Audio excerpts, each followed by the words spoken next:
Okey, hai, Assalamualaikum warahmatullahi wabarakatuh dan selamat pagi. Okey, so Alhamdulillah pagi ni kita diberi kesempatan untuk bertemu lagi sekali. So jangan lupa untuk kita ucapkan syukur kepada Allah Subhanahu Wa Taala sebab Allah bagi lagi peluang pada kita hari ini untuk bernafas. Bagi lagi peluang pada kita hari ini untuk bangun pagi. Bagi peluang pada kita pagi ni untuk bersiap pergi kerja. So mungkin ada di kalangan kita yang mana bila sampai je pagi kita dah tak bangun daripada tidur. Sebab kita punya tidur, sebab kita tidur tu adalah mati yang sementara. Okey. So saya berlalut sikit pagi-pagi. Okey, so pagi Isnin. So ramai yang mandi blues. Tak best lah. Saya rasa untuk jadi seorang yang berjaya, dia tak ada hari yang mandi blues. Kalau hari-hari mandi blues pun susah juga. Sebab lagi dia kata hari Senin pun mandi blues, hari Jumaat pun still mandi blues.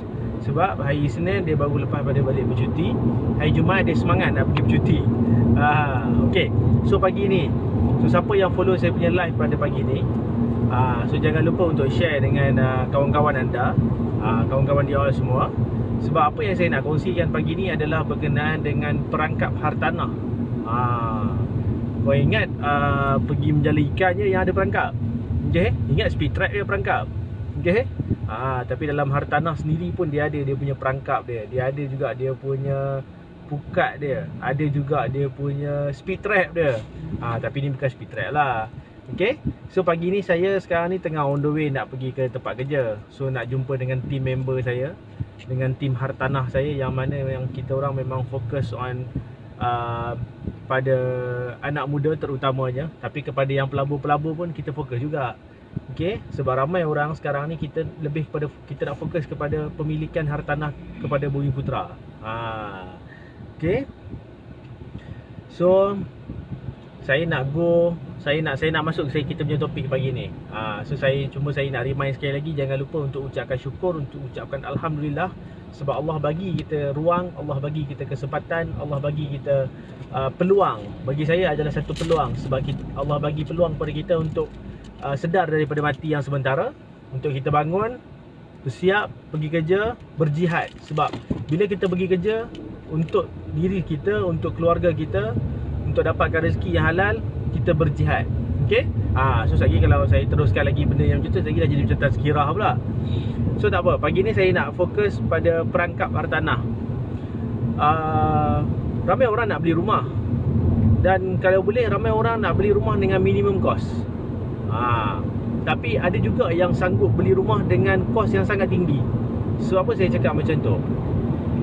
Sebab bila dia pergi tengok rumah tersebut, saya bagi contoh satu rumah, dia pergi tengok satu kawasan rumah, and then dia berminat dengan rumah tersebut. Tapi padahal pada waktu itu pihak penjual dia meletakkan satu harga yang agak tinggi daripada harga pasaran pada waktu tersebut. Saya ambil contoh harga pasaran. Saya ambil contoh harga rumah tersebut pihak penjual nak jual dengan harga 350,000.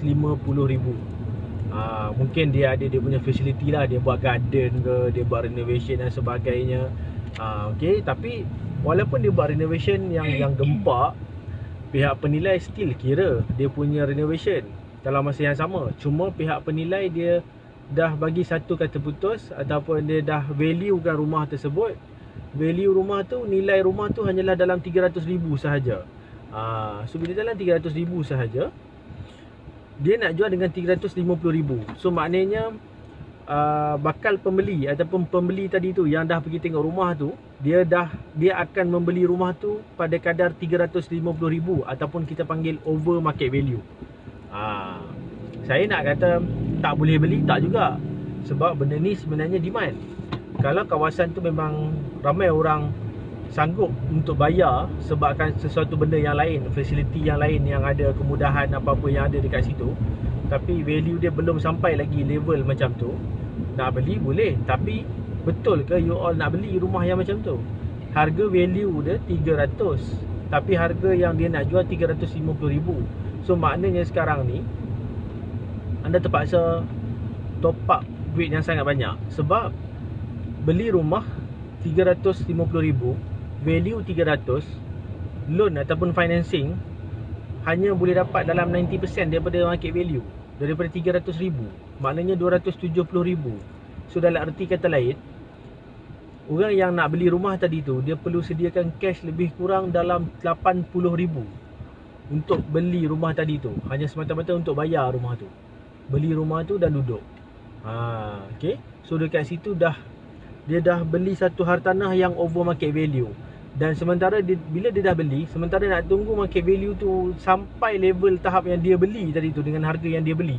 Sebab dia beli pada harga 350,000. Tapi pada waktu yang dia beli tu, contohlah pada tahun 2018 ni, dia beli, value dia baru 300.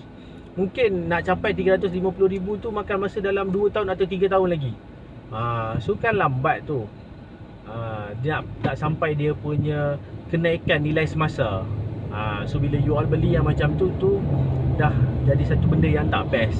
Satu perangkap yang ramai orang kadang-kadang terperangkap dengan masalah yang macam ni. So satu point yang tu, maksudnya you all beli rumah over market value. Okay, itu yang pertama. Okay, yang kedua yang saya nak kongsikan pagi ni adalah berkenaan dengan rumah yang mana you all beli, dijanjikan akan ada kemudahan-kemudahan yang belum pasti. Faham ke faham ni? Kemudahan-kemudahan yang belum pasti. Contohnya macam ni, you nak beli rumah, ini tak kisah sama ada rumah ni sama ada sale, second hand ataupun rumah pemaju. Mungkin dua-dua situasi pun akan berlaku. Okay, sebab apa saya cakap macam tu? Bila you beli rumah, you akan jumpa dengan perunding hartanah. Ataupun kalau you beli rumah dengan pemaju, you akan jumpa dengan salesperson dia. So dia mungkin akan bagi tahu, kata rumah kawasan ni, okay, kawasan ni memang cantik cik, sebab nanti akan ada sekolah, nanti akan buat shopping komplek, nanti dekat sini akan ada jawatan kerajaan. Tapi padahal pada waktu tersebut belum lagi ada apa-apa. Kita nak menjangkakan masa ke depan boleh, tapi sebaiknya kita belilah rumah yang mana dah ada fasiliti yang disebut. Contoh, dia kata akan ada sekolah, at least sekolah tu dah buat 50% ke 40% dah bina ke, okey lah you all nak beli. Tapi ni tanah dia pun belum tolak lagi, ada pokok kelapa sawit lagi. Dia cakap je, okey tanah tu nanti dia orang akan buat sekolah, yang dekat tepi ni dia orang akan buat shopping komplek. Tapi masalahnya tanah tu semua hutan lagi. Pasti ke, betul ke benda tu akan berlaku? Betul ke benda tu akan terjadi? Okay, so benda-benda yang macam tu dia akan buatkan satu kawasan perumahan tu jadi booster, membuatkan rumah tu akan jadi cepat terjual. Sebab kan mungkin akan ada benda-benda yang macam tu, tapi walhal benda tu belum buat lagi. Berbanding dengan rumah yang you all nak beli, tak kisah daripada pemaju maupun daripada pasaran second hand ataupun subsale dengan perunding hartanah, bila kawasan tu, bila you all survey, pusing balik, pusing memang jumpa ada sekolah yang tengah buat, memang ada jalan nak pergi jalan utama, nak pergi sampai ke highway dan sebagainya. Okay, so bila ada benda-benda yang macam tu, so okey lah, boleh lah, tak ada masalah. So nampaklah benda tu ada progress daripada masih lagi hutan kelapa sawit ataupun hutan getah ataupun hutan sendiri yang belum buat apa-apa lagi, you all dah nak beli. Sebab kan you nampak rumah tu kat situ dia akan naik nanti.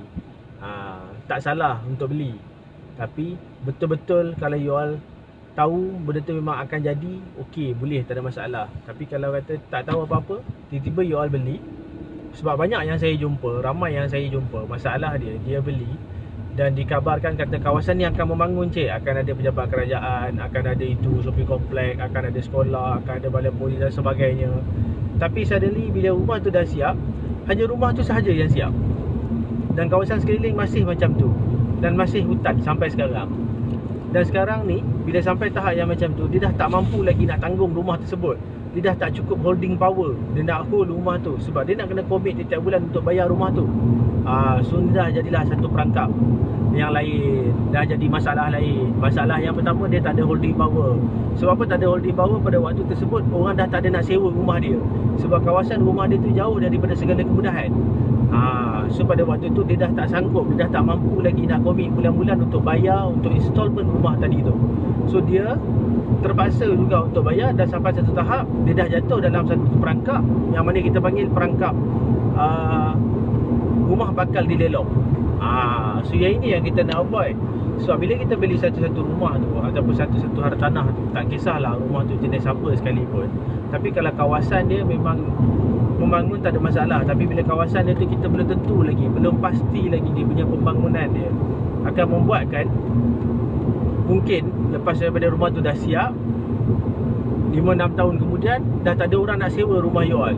So pada waktu tu you dah tak ada holding power untuk hold lagi rumah tu, membuatkan you akan diisytiharkan bankrupt disebabkan rumah tu rugi, sangat-sangat rugi. Sebab apa? Mungkin rumah yang you all beli tu bernilai mungkin dalam 100,000, 150,000. Suddenly you dah tak boleh nak commit untuk installment rumah, dan tak ada orang nak sewa. Tiba-tiba you diisytiharkan bankrupt dan you terpaksa melalui proses bankruptcy. Okay? Dan pada waktu tu you dah terjerat, you dah terperangkap, you dah tak boleh nak buat apa-apa finance dah, you dah tak boleh nak buat apa-apa loan dah. Okay, so faham ke faham ni? So benda ni memang sangat penting. Antara benda-benda yang you all nak kena ambil pot, benda-benda yang nak kena ambil tahu. Okay, tu satu. Tu yang keberapa? Yang kedua. Okay.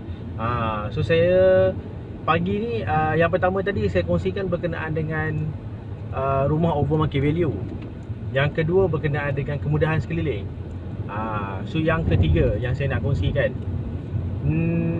saya sebelum saya nak kongsi benda yang ketiga ni, siapa yang follow saya punya live ni jangan lupa untuk share, like, ataupun siapa yang tengah follow ni bagilah love sikit. Saya macam cakap sorang-sorang pula kan. Ada ke yang tengah follow saya punya live ni? Ada ke yang tengah tengok saya punya live ni walaupun macam bergegar-gegar sikit kan? Maklumlah saya tengah bawa kereta. Okay, tengah drive tak pergi kerja. Macam ni lah, you all pun pergi kerja, saya pun pergi kerja juga. Okay. So yang ketiga yang saya nak kongsikan adalah berkenaan dengan kos pembelian rumah. So ramai orang tak tahu. So ada, bukan ada lah, saya rasa memang majoriti tak tahu apa kos yang terlibat, yang dia nak kena tanggung. Sama ada beli rumah second hand ataupun beli rumah pembaju, banyak yang kos yang dia tak tahu. Suddenly dia rasa macam tiba-tiba nak kena bayar. Tiba-tiba kenapa kena bayar? Okay. So you all kena faham antara kos-kos yang terlibat selain daripada deposit. Sebab kalau kita kena bayar deposit tu standard lah, harga rumah 300, buat loan 90%, so baru 270,000. So kenalah commit 30,000 lagi untuk dia punya deposit. Okay, faham ke faham? So maknanya apa lagi kos-kos lain? Kos-kos lain ni pun you kena ambil tahu, dan you kena you all semua kena tahu apa kos yang terlibat, berapa anggaran kos yang terlibat. Sebab kalau kata you all tak ambil tahu dan tak ambil pot benda-benda yang macam ni, mungkin juga ada yang terperangkap, mungkin ada juga yang ditipu. So kita tak nak benda-benda yang macam ni terjadi. So saya beritahu secara roughly apa kos yang terlibat. Antara kos yang terlibat bila you all beli rumah, tak kisah sama ada daripada pemaju ataupun daripada perunding hartanah, pasaran second hand ataupun pasaran lelong, standard adalah kos guaman. Kenapa nak kena bayar kos guaman ni? Peguam dia akan buat kerja bagi pihak anda dan juga bagi pihak bank, bagi pihak penjual. Sebab apa? Dia ada dokumen-dokumen yang perlu disediakan, dokumen-dokumen yang boleh dikatakan sah di sisi undang-undang. Kalau kata kita nak claim dan sebagainya, kalau kata berlaku salah faham dan sebagainya. So ini adalah benda yang pihak peguam akan buat untuk anda. Selain daripada itu, semua dokumen-dokumen tadi tu perlu di stamping, perlu di stamp di lembaga hasil dalam negeri. So semua benda-benda tu sebenarnya you bayar melalui lawyer. So lawyer, pihak peguam yang akan bantu you all untuk stamping dengan dokumen-dokumen tadi tu. Okay, so ada kos pindah hak milik. So apa, biasanya kalau kata you beli rumah sekarang ni dengan pemaju, contohnya mungkin dia akan cakap, oh SPA kita discount, you tak payah bayar, you just bayar untuk part lawyer bank sahaja. Tapi you kena ambil tahu berapa sebenarnya kos lawyer bank sahaja, berapa kos loan documentation untuk bank sahaja. You kena ambil tahu, you kena tahu berapa percentage dia, berapa yang agak-agak bayaran nak kena bayar. Ataupun dia akan kata, you tak payah bayar apa-apa, semua pihak kami tanggung, cuma you kena bayar MOT sahaja. Apa tu MOT? Berapa nak kena bayar MOT? Harga rumah saya ni kena bayar MOT ke? Sangat-sangat penting. Sebab saya cakap kenapa sangat-sangat penting. Sebab dia adalah ikut pada tahun depan, bukan tahun ni lah ikut pada bajet yang tahun lepas diumumkan untuk tahun 2018, siapa yang beli rumah untuk kali yang pertama bernilai 300,000 dan ke bawah, you all tak perlu nak bayar kos MOT tu, kos pindah hak milik. Tapi kalau you punya rumah yang you beli tu 350,000, so maknanya cukai yang perlu you bayar untuk MOT adalah 50,000 punya part sahaja, bukan 300 tadi. Okay, itu bajet tahun lepas. Tapi kalau kita tengok balik pada diumumkan pada tahun ni untuk tahun depan punya bajet, okay, so dia agak berbeza sikit. Apa yang saya dapat tangkap dia, apa yang saya dah bincang dengan kawan-kawan lawyer saya, benda yang berbeza dia adalah untuk pasaran subsale masih di 300,000 dan ke bawah. Tapi kalau you all beli rumah dengan pemaju, okay, you beli rumah dengan pemaju, kos MOT, kos pindah hak milik, cukai MOT tadi tu dikecualikan sampai hartanah yang bernilai 1 juta, dengan syarat pemaju perlu memberi diskaun sebanyak 10% pada waktu tu. Sebab pihak pemaju dah tak perlu lagi nak bayar GST sebenarnya. So benda-benda yang macam tu, kalau kata you beli rumah kali yang pertama, manalah tahu you nak beli rumah kali yang pertama. You beli rumah ni memang you fikir memang beli rumah ni memang tak nak pindah lah, nak duduk sini je lah. You beli rumah pertama pun dah 500,000, $500,000. Berapa kos MOT tu? Okay, so benda tu nak kena ambil tahu. Sebab takut nanti pihak pemaju kata tak payah bayar, tak payah bayar, tiba-tiba keluar bil. Waktu tu barulah you pun mulalah mikir macam mana lah nak bayar ni, siapalah nak kena bayar ni, kenapalah aku nak kena bayar ni. Okay, so faham ke? Faham. So ini antara benda-benda yang saya nak kongsikan pagi ni dengan anda semua. Sebab saya harap anda semua faham, anda semua dapat terima sikit. Tak dapat banyak, dapat sikit. Tak dapat sikit, dapat banyak. Okay, sebab saya rasa 3 benda je kot saya kongsikan pagi ni.